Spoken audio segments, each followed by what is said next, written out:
Mimi ndio yule anasema nilimtemea mate. Sasa wacha niwaambie. Sio hivyo. Sio hivyo kabisa. Wacha tu niongee nitoke. Mimi na miaka tunapendana sana.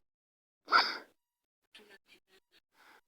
Na hakuna mwenye angeweza hata kunitenganisha na sisi. Hiyo tu ni misunderstanding. Na sikuwahi kutemea mate. Tafadhali.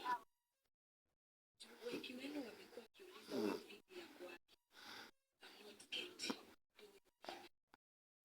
Unajua hamtujui. Sisi tunajuana sisi kwa wenyewe. Kwa ground kuna venye mnajijua. Lakini tukikuja kibinafsi, we know each other well.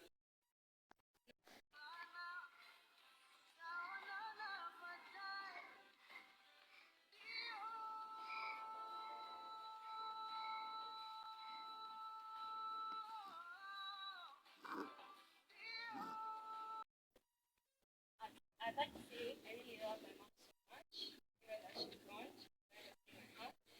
and I'd like to say that her life wasn't a joke, and she mattered, and she was my role model, and I'm basically her copy by a different font and color. But I literally love my mom so much, and it's such a beautiful loss.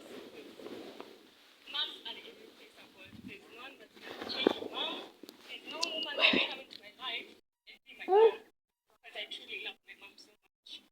And my mom was the type of person, like she sees a hungry person, she would help them, a homeless person, she would help them.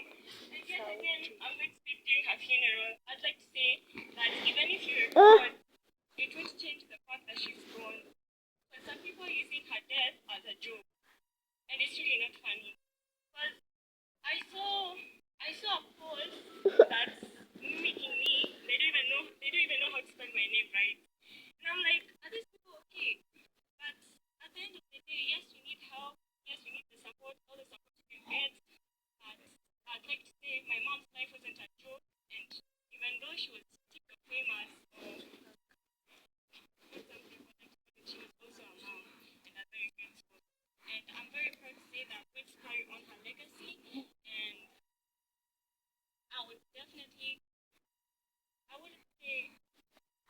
I'll try to create a better future for myself and the rest of my family members. I'm not the only child.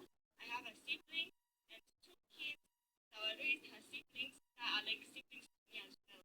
And I truly love them with all my heart. And I just like to say, right now I'm being strong, but that's what my mom would have wanted, and that's what she taught me. Because I truly do love my mom.